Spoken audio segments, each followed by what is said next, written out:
Hey there. So, have you ever felt like your brain is just stuck in overdrive? Like you're spiraling and you just can't get a grip?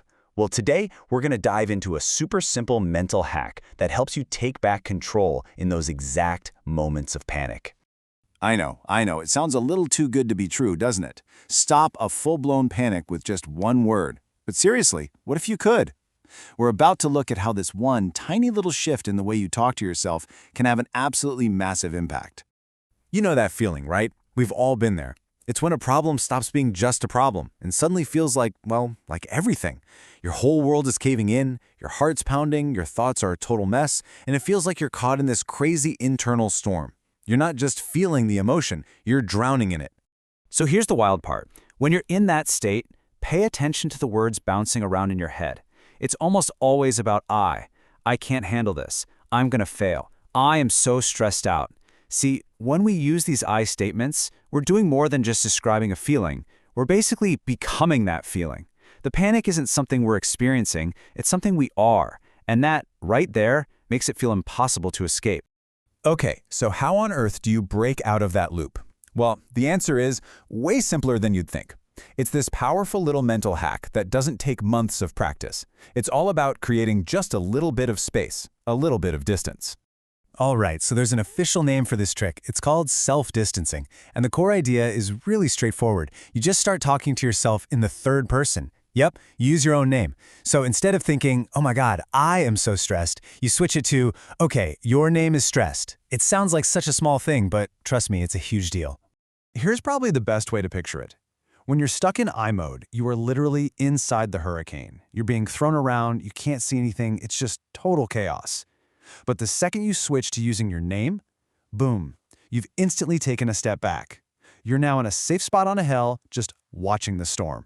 You can see it, you acknowledge it's there, but it's not consuming you anymore. It's just weather. And we all know weather passes. And what's so cool is that this little word switch actually does something pretty profound inside your brain. Those I statements, they basically lock you into full-on red alert panic mode. It's all emotion, all immersion. But using your own name, that flips a switch. It kicks your brain right into problem-solving mode. Suddenly you're more objective, more analytical, almost like you're giving advice to a good friend. Let's make this super practical. Think about the difference here.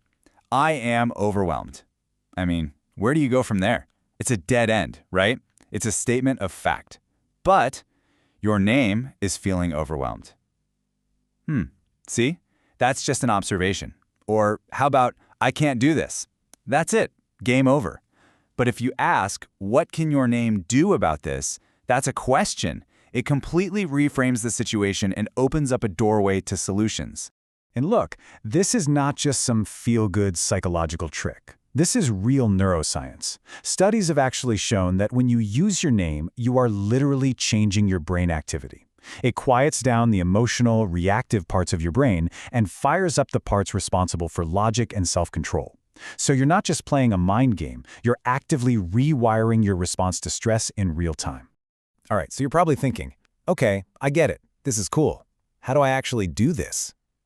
Well, it's a super simple 3-step tool you can add to your mental toolkit right now. Step 1 is just noticing. That's it. Just acknowledge the feeling when it shows up. Oh, hey, there's that feeling of overwhelm. Or, yep, that's anxiety. The really important part here is to do it with zero judgment. You're not bad for feeling it, you're just observing the internal weather report. That's all. Step 2. Now this is the magic move. This is the pivot.